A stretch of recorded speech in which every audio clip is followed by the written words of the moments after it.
Right, good afternoon, everybody. I want to wake you from your post-lunch slumbers, and normally I'd start a talk like this by saying, put your hand up if you own a Raspberry Pi, but hopefully, if you've looked inside your ARM Summit bag, you will have noticed that you do now own a Raspberry Pi. So I guess the question is, put your hand up if, before you registered for the summit, you did own a Raspberry Pi. Yes, that's everybody in the room. Wow, almost. And some people put up several hands, so maybe you own lots of Raspberry Pis. So the question is, what would you do if you had thousands of Raspberry Pis? What interesting things could you do with them? And that's what we hope to address in the next 20 minutes or so. So this project is about the Federated Raspberry Pi MicroInfrastructure Testbed, which, if you squint enough, turns into fruit, which is the name of our project. Not fruit like that. So you can follow us on fruit_testbed or go to fruit-testbed.org to find out more about us. We are funded by the Engineering Physical Sciences Research Council very generously. This is a collaborative project between partners at the universities of, deep breath, Cambridge, Glasgow, Southampton, John Moores and Loughborough. So the project goal is massive aggregation. In Theresa May speak, this is tens of thousands rather than hundreds of thousands of nodes. But there we go. At the moment, we're looking at tens of thousands of nodes of low-cost, low-power commodity infrastructure, read Raspberry Pis or similar single-board computers. And the idea is that we want to create a distributed testbed platform for some kind of applications, not quite sure what yet. So the high-level message is we want a data center in every home. You know how in the olden days people used to go to laundrettes to wash their clothes, and now they have their own washing machines? Well, could you do the same thing with data centers? Rather than go to Amazon or Apple or Google, you could kind of do it yourself. Yes, hopefully. So from dozens of million node data centers to millions of dozen node data centers in each home, hopefully. Right, so here we go, yes, the average British household has 7.4 devices that you could cluster into a data center, or maybe 8.3, or maybe 18, depending on which blog you read. But there are lots of devices out there that you could cluster together. We, at these different universities, have been playing with Raspberry Pis probably since 2012 when they came out. If you look at the sales figures for Raspberry Pi devices, it's a phenomenal curve there. So the latest quoted figures are that more than 11 million Raspberry Pis have been sold, a figure which has probably earned Eben Upton his Fellowship of the Royal Academy of Engineering, which was announced just a few weeks ago. So this is, by some count, Britain's best-selling computer. We have thousands of these Raspberry Pis, and we want to plug them together to do something interesting. And, if you're not using your Pi, we want to plug your Pi into our network too. So, what happened was, when the Pis first came out, lots of people decided to plug them together just using standard Ethernet to turn them into things like Beowulf clusters, and the University of Southampton were the first people, or at least the ones whose press office was first to announce that they'd created a Pi cluster. And the thing that really impressed the world at large was that it was cased in Lego. So this is, I think, a 64-node cluster here. These are original Mark I Raspberry Pis, and they put an MPI layer on top of this and did very slow supercomputing calculations. That's what it looked like. Okay, and at Glasgow, I'm from Glasgow, we built a similar Pi cluster. Our Lego was a bit more colourful than theirs, perhaps, a bit more coordinated, and we had, again, round about 64 nodes of Mark I Raspberry Pis, and we used Linux containers and built what we called a scale model data center. So we did some kind of virtualization and ran jobs inside the containers and so on. And we were using this to teach people what data center technology might look like from a high level.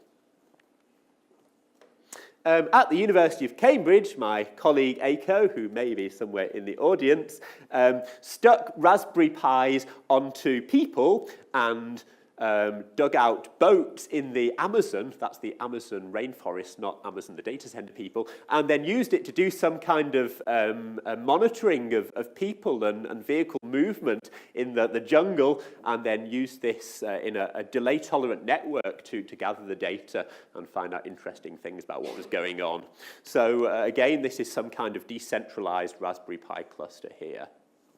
Our colleagues at Liverpool John Moores University built a very slow Hadoop cluster running on an interpretive JVM with 100 Raspberry Pi nodes. So perhaps these Raspberry Pi clusters, these prototypical clusters, aren't really doing anything very useful, but we thought about other use cases and eventually settled on some of these things like environmental sensing, perhaps external weather stations or internal smart building monitoring and so on with Raspberry Pis, aggregating the data and doing some kind of processing on it at the edge of the network.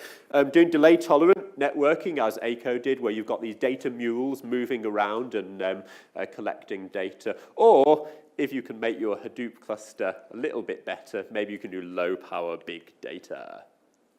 So we all got together and decided that we were going to build a large test bed using Raspberry Pi nodes. And at the moment, we've got about 1,000 nodes across 4 UK university sites connected over Janet, the UK academic network. And we did start off using Debian Linux. We're now moving on to Alpine Linux, which is a little bit of a more compact distribution. And we have various middleware layers we can put on top to run different applications. We're planning in the next year or so to grow to 10,000 nodes, and all these nodes are distributed across different universities and federated together. And there are various challenges in managing and monitoring and reconfiguring this test bed. Okay. So one of the UK funding agencies issued a call last year for funding for interconnected internet test beds. And various people came up with various wacky ideas. One of them was to stick mirrors on the ceiling and do kind of low-cost optical networking.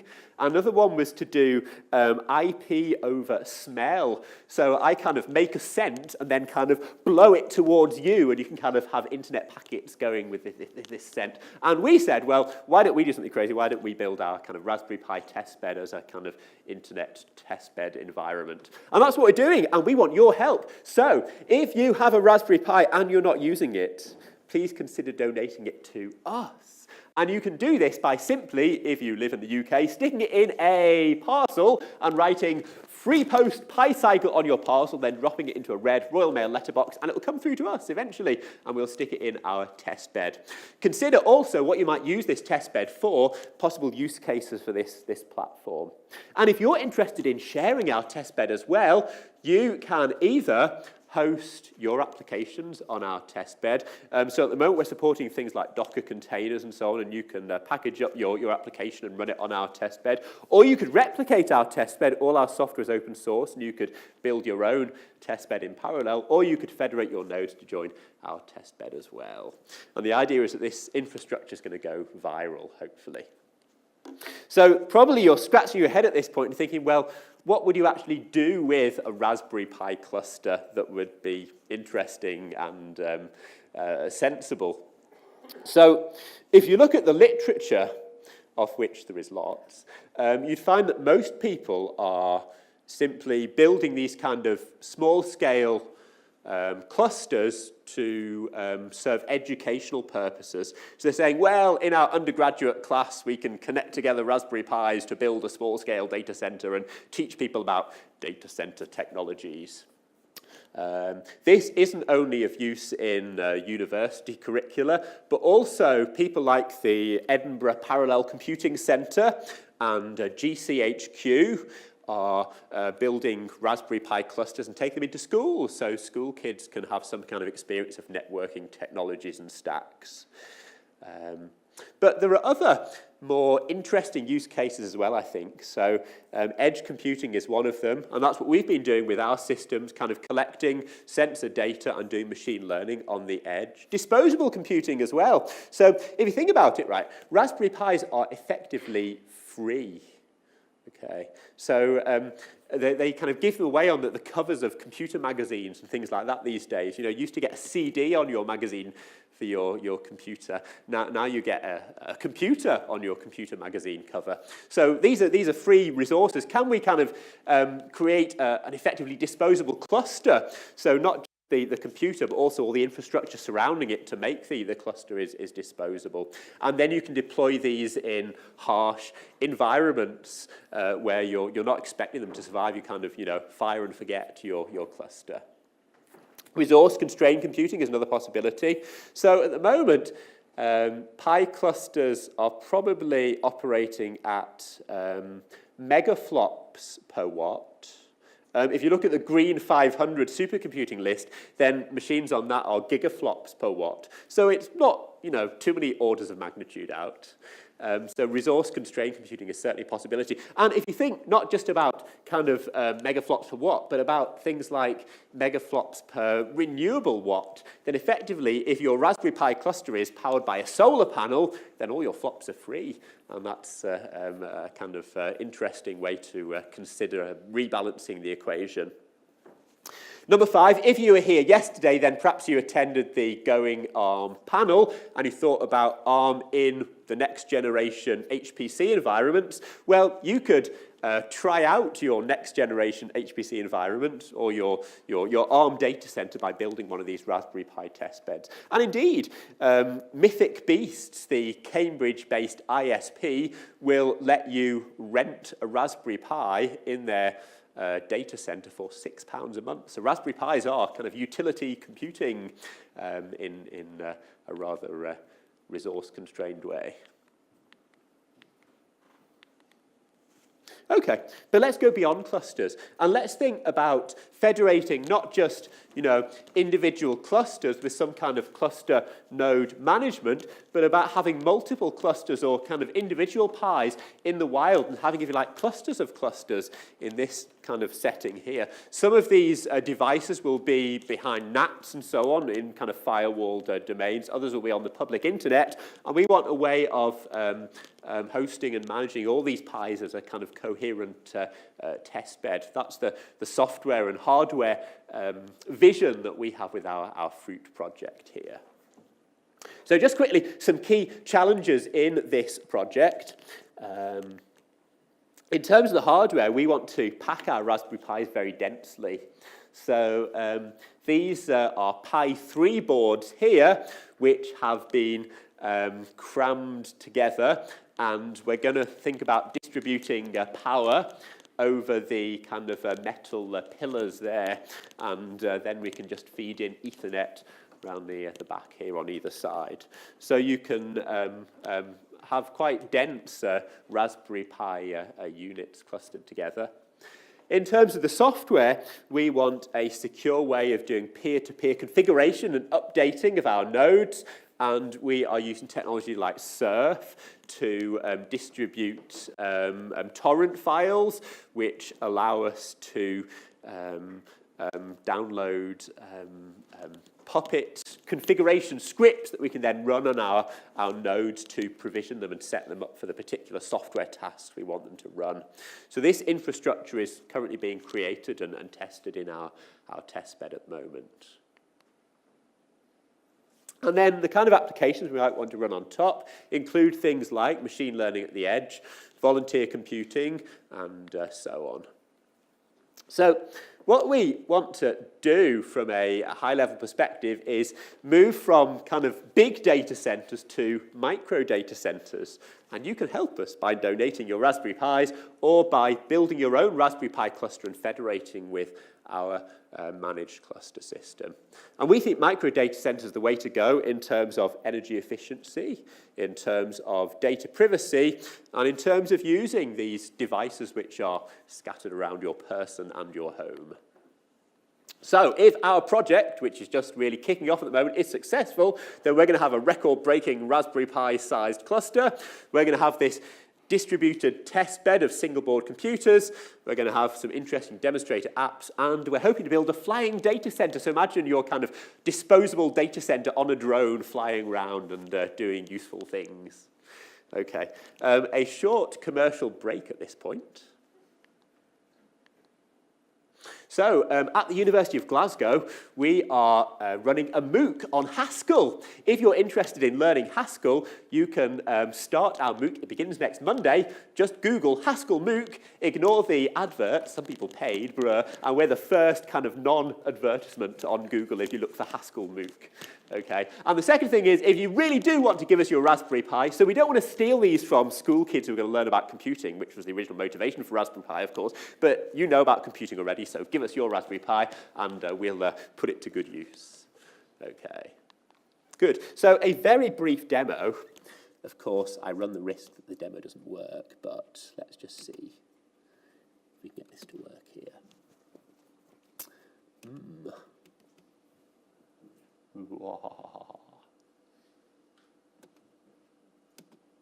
Right, okay, so this is the kind of prototypical management interface for our Raspberry Pi federated cluster here. And if I go and have a look, so at the moment, of our 1,000 nodes, 4 nodes are alive. Oh no, in fact, only 3 nodes are alive here. One is based in Southampton, there we go, and there are 2 in Glasgow that are actually doing something. And this is some metadata about the nodes here. And I might be able to go and have a look at a single node to find out more information about it. So this is just a REST API here that I'm looking at. Shall I go and have a look at that node there?